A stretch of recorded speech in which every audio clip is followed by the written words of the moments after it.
Joel Mulvay Derr is a historian and an author. She is an expert on Mormon women and Utah women, and the co-author or author of several books, including one on women's voices, one on the story of the Relief Society, and 2 on Eliza Snow. She was a professor of church history at BYU, where she served as managing director for the Joseph Fielding Smith Institute for Latter-day Saint History, and subsequently served as senior research historian in the church history department of the LDS Church in Salt Lake City. Please join me in giving Joel Mulvay Derr a warm Aggie welcome.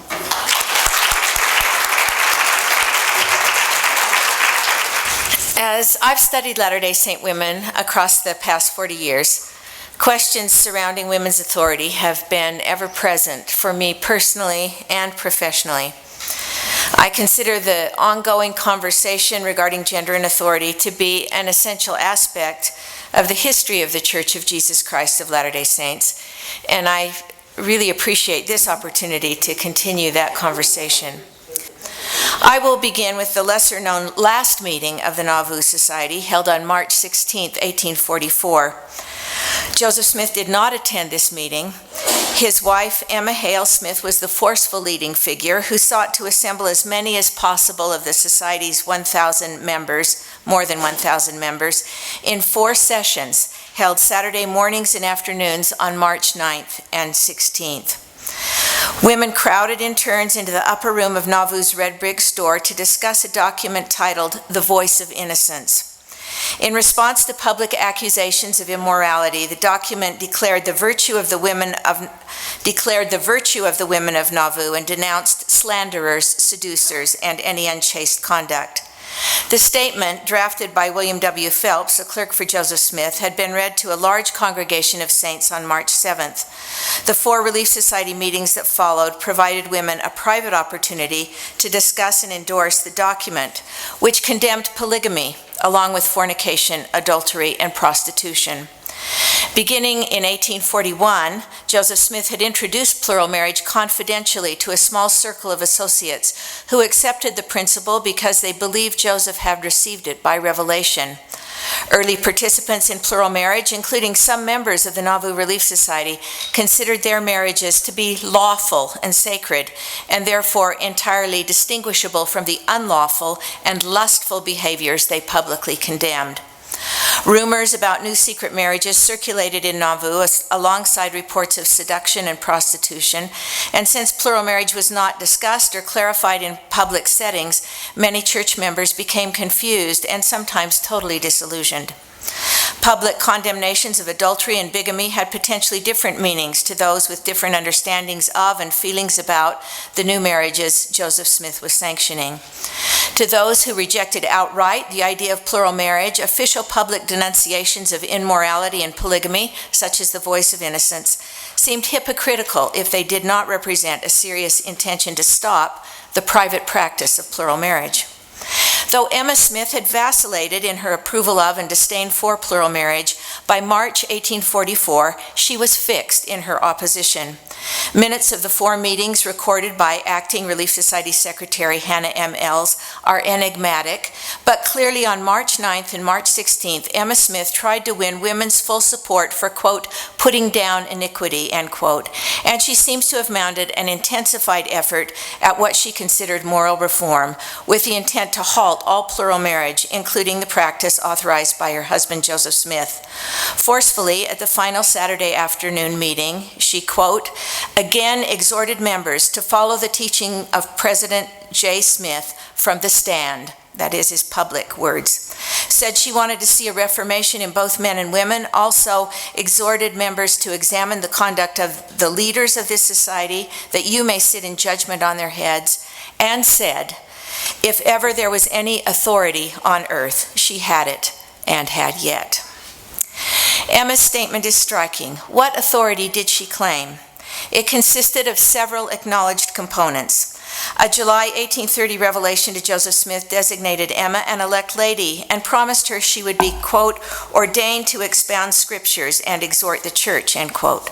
Joseph read this 1830 revelation to the 20 women assembled for the first meeting of the Female Relief Society of Nauvoo, noting in his journal that he, quote, read in the New Testament and Book of Doctrine and Covenants concerning the elect lady and showed that elect meant to be elected to a certain work and that the revelation was then fulfilled by Sister Emma's election to the presidency of the society, she having previously been ordained to expound the scriptures, end quote.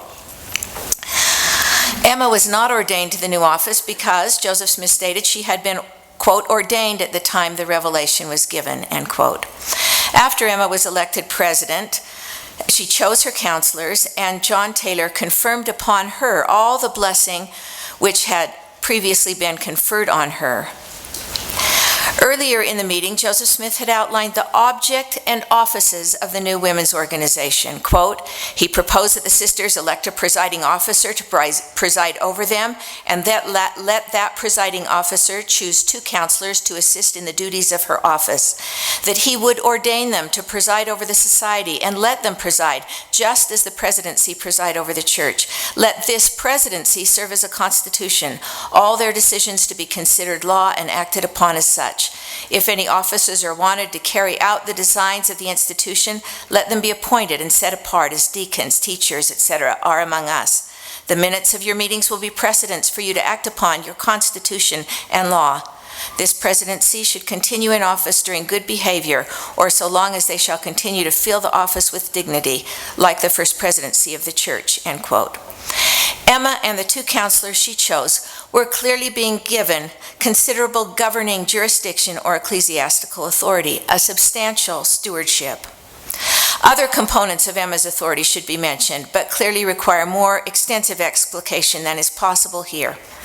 At the close of the Society's 4th meeting on April 14, 1842, Emma and her counselors administered to Relief Society member Elizabeth Davis Durfee, thus taking the lead in exercising the gift of healing, an event which prompted significant discussion among the women and precipitated Joseph's well-known April 28th sermon to the Society, affirming women's full access to the gifts of the Spirit, including the gifts of tongues, prophecy, and healing.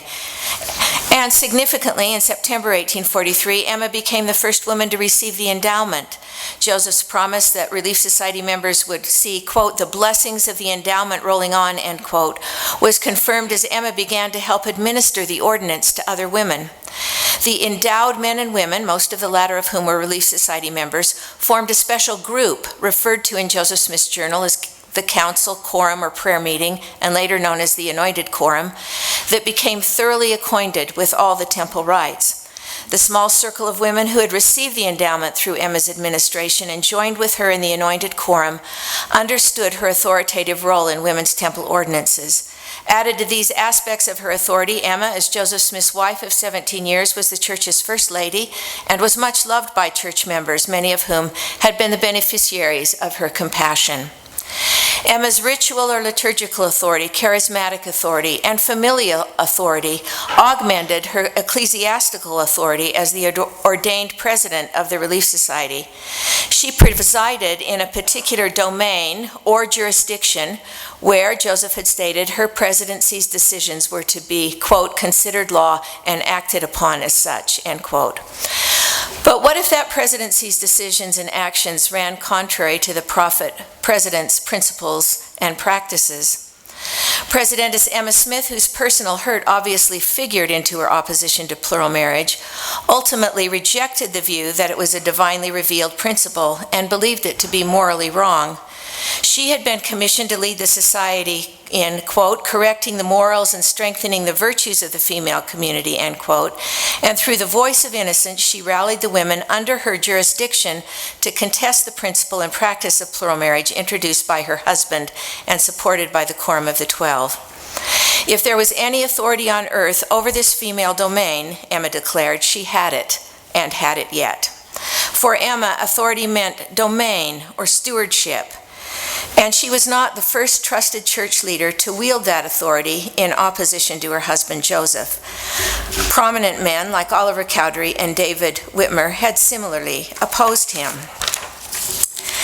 9 weeks after the March 16, 1844 Relief Society meeting, Joseph Smith delivered a Sunday sermon in Nauvoo in which he seemed to blame the Voice of Innocence for the mounting fury he faced from dissidents that spring, asserting that he, quote, never had any fuss with these men until that Female Relief Society brought out the paper against adulterers and adulteresses, end quote, though he himself had announced its writing and presentation. Even though a direct relationship between Relief Society activities and the fomentation of the dissidents cannot be further documented, a tenuous connection seems to have lingered in the public mind. Eliza R. Snow remarked in 1868, quote, "It has been said that the society in Nauvoo did more harm than good, but was not so." End quote. In the early 1880s, when both the practice of plural marriage and the reconstituted Relief Society were well established, John Taylor, who became president of the church in October 1880, recalled that in Nauvoo, quote, "much disturbance arose among the sisters. According to Taylor, Sister Emma made use of the position she held to try to pervert the minds of the sisters and taught the sisters that the principle of celestial marriage, as taught and practiced by Joseph Smith the prophet, was not of God." End quote. This, Taylor commented, was, quote, "the reason why the Relief Society did not continue," end quote. There is no record of Relief Society meetings in Nauvoo after March 16, 1844. Brigham Young believed that Emma's efforts to thwart the practice of plural marriage contributed to the mounting furor against Joseph and Hiram Smith and helped lead to their deaths by mob murder on June 27, 1844. The martyrdom intensified community turmoil as members grappled with questions over church leadership, finances, and doctrine. With support from a majority of Nauvoo saints, the Quorum of the 12 Apostles, with Young at its head, assumed leadership at a church conference in early August 1844. Deemed second in authority to the first presidency and closely associated with Joseph Smith and the doctrinal innovations introduced in Nauvoo, the 12 worked to unite the membership, complete the Nauvoo Temple, and cope with hostile outsiders. Dissenting church members repeatedly contested their authority.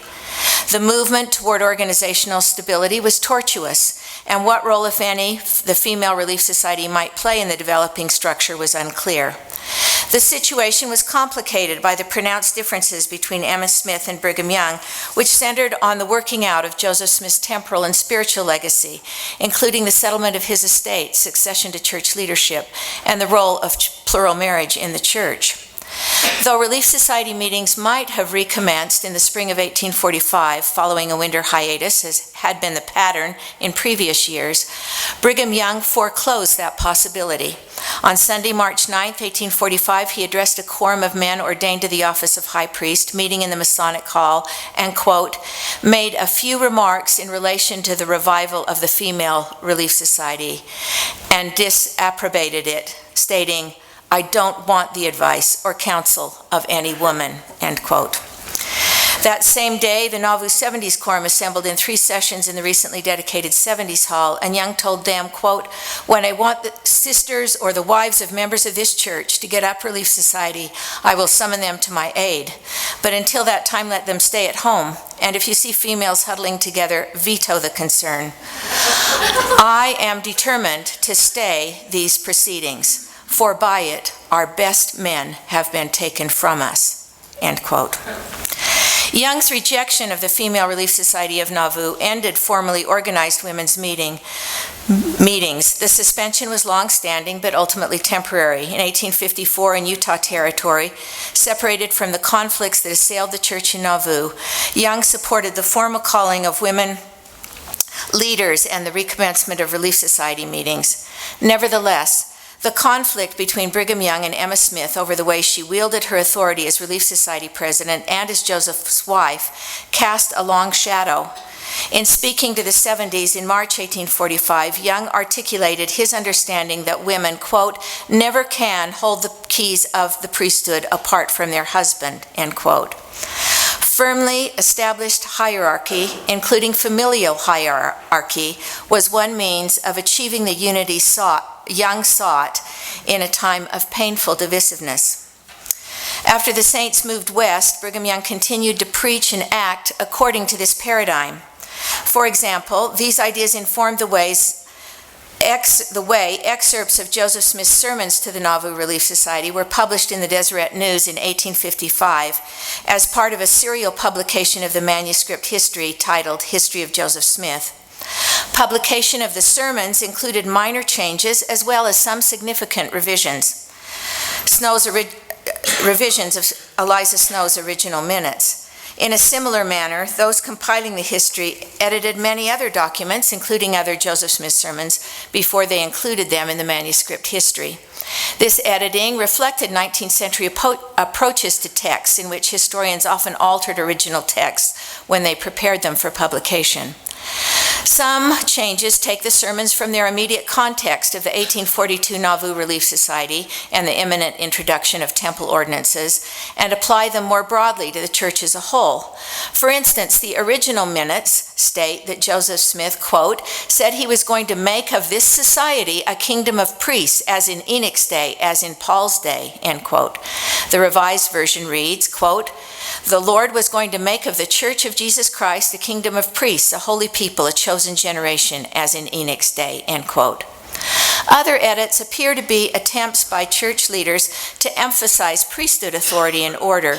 One excerpt from the original minutes reads, quote, he, Joseph Smith, exhorted the sisters always to concentrate their faith and prayers for and place confidence in those whom God has appointed to honor, whom God has placed at the head to lead, end quote.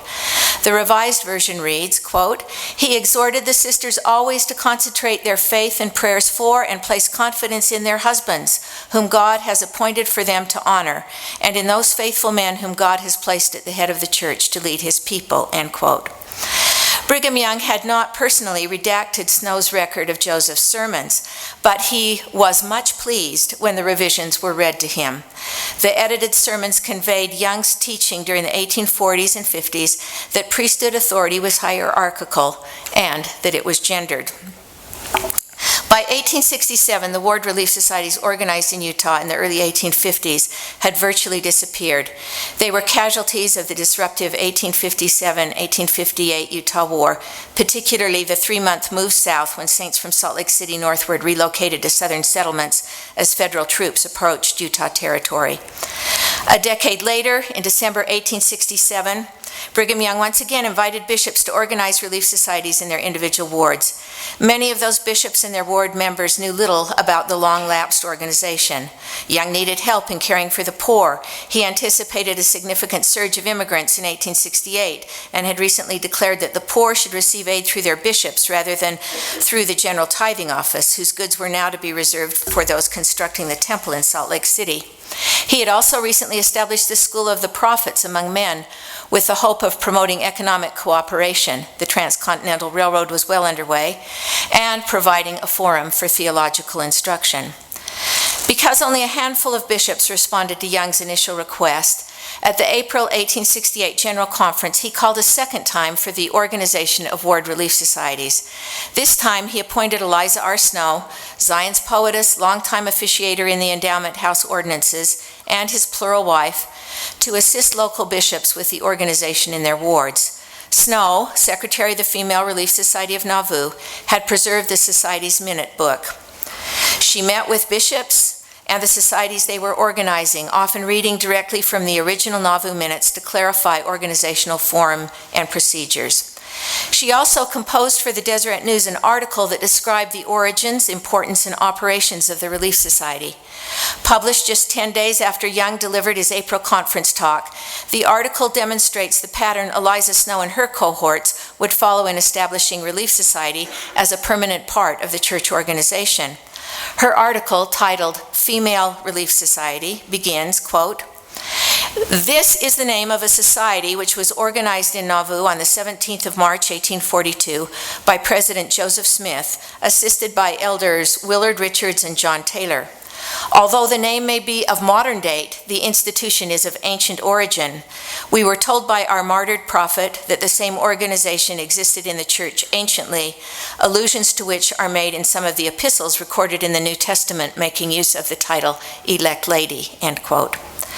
The Relief Society at this point had an erratic history, if not a somewhat checkered past, and Eliza knew it, so she skirted that issue entirely. She noted the society's beginnings in Nauvoo under prophetic and apostolic direction, and said nothing of its disbandment or brief rebirth in the 1850s. She even set aside its name, separating the Mormon Relief Society from its 19th century parallels in the American Benevolent Movement. Instead, she tied it to the church anciently. Drawing from Joseph Smith's statement regarding the title Elect Lady, she essentially proposed that a women's organization was part of the same organization that existed in the primitive church. No foundation could have been more solid.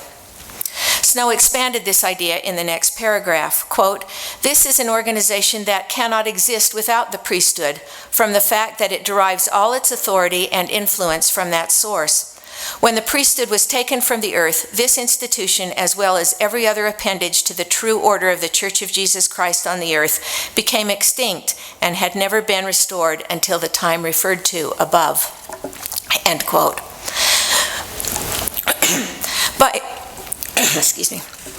By identifying the Relief Society as an appendage to the true order of the Church of Jesus Christ on the earth, Eliza employed language identical to that describing priesthood offices in revelations given to Joseph Smith in 1831, 32, and 35, sections 84 and 107 in the Church's current Doctrine and Covenants. Section 107 reads, "The Melchizedek priesthood holds the right of presidency and has power and authority over all the offices in the church in all ages of the world to administer in spiritual things," and states that, quote, "all other authorities or offices in the church are appendages to this priesthood," end quote. Eliza included Relief Society among other appendages to the Melchizedek priesthood, such as elder, though she made no claim that the Melchizedek priesthood had been conferred upon Relief Society officers. Still, she emphasized that the Nauvoo Society had been, quote, "organized after the pattern of the Church of Jesus Christ of Latter-day Saints, with a presidentess who chose 2 counselors. These," Eliza wrote, "were ordained and set apart by the priesthood and were to fill those offices so long as they faithfully discharged the trust committed to them," end quote. "This quorum," she continued, again employing priesthood-related language, "was fully authorized to appoint such officers, committees, and assistants as were requisite from time to time, either to fill permanent offices or to perform any temporary agency that circumstances might demand." Eliza's article made no mention of Emma Smith. Indeed, she mentioned none of the Nauvoo officers by name and did not even identify herself as the secretary. Rather, she described herself as, quote, "having been present at the organization of the Female Relief Society of Nauvoo and having now in my possession the minutes of the organization and the records of that society," end quote. The bits of Nauvoo history she included pertained to assisting the poor or to Joseph Smith's instructions for conducting business. Eliza sought to lay a scriptural foundation for Relief Society and connect it to a timeless priesthood, one without father or mother, or beginning of days, or end of years. Within this context of connection, she explained the ecclesiastical order in which the Relief Society should operate. Quote, "Through the authority which President Young has conferred upon bishops, they now stand in the same relation with the societies which have been and are now about to be organized in the wards and settlements, as President Joseph Smith did with the one in Nauvoo. No society can overstep the counsel of its bishop. His word is law, to which all its doings are amenable," end quote. As Eliza understood it, serving in the order of the priesthood meant working within an order, working in harmony with those called to preside. She acknowledged the authority of Brigham Young. Indeed, implicitly, if not explicitly, she acknowledged that as president of the Melchizedek priesthood, he held the authority, or the key, over Relief Society operations. President Young, she wrote, has turned the key to a wide and extensive sphere of action and usefulness, clearly echoing Joseph Smith's statement at the 6th meeting of the Nauvoo Relief Society, "I now turn the key to you in the name of God." Of course, the emphasis placed by Brigham Young and other church leaders on economic cooperation provided these women an ideal atmosphere in which to advance their expanding responsibilities, from retrenchment for younger women, which eventually became the Young Ladies Mutual Improvement Association, to grain storage, silk raising, midwifery training, to the Women's Exponent, and widespread establishment of the Primary Association, an innovation first conceived by Aurelia Spencer Rogers. Certainly it could be argued that women had no choice. They must have learned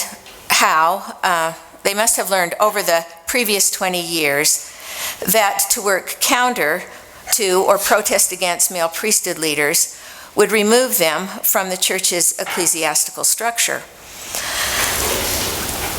Eliza embraced order. To work within that order, that priesthood order, was to partake of its power and authority. Perhaps her experience as a poet gave her a sense of the importance of pattern and form. She could pack a lot into a single line. Wrote literary critic Martin J. Clark with reference to a sonnet, "The form that seems to restrict, to limit, to hold one in, has actually been the means of liberating the energy," end quote. This may have been the case for Snow and the women with whom she worked, who found liberating energy in the organizational form they inherited, one they believed to be divinely ordained or ordered. Snow repeatedly described the Relief Society as self-governing, and yet always counseled women to do as the authorities over you require. By keeping those two ideas in dynamic tension, she and her sisters managed to establish permanent spaces for women within the ecclesiastical structure of the church. The first generation of saints wrestled with the question of women's authority, and their various approaches to that question have persisted. Brigham Young's emphasis on hierarchy and gender-based authority was echoed in the correlation movement of the 1970s. The era of cooperation in which Eliza Snow and her sisters collaborated might have a parallel in the church's current emphasis on councils and consensus. The dissenting voice of strong women like Emma Smith is still heard. All organized bodies have their peculiar evils, weaknesses, and difficulties, Joseph Smith told members of the Nauvoo Relief Society. The object, he said, is to make those not so good equal with the good, and ever hold the keys of power which will influence to virtue and goodness, end quote.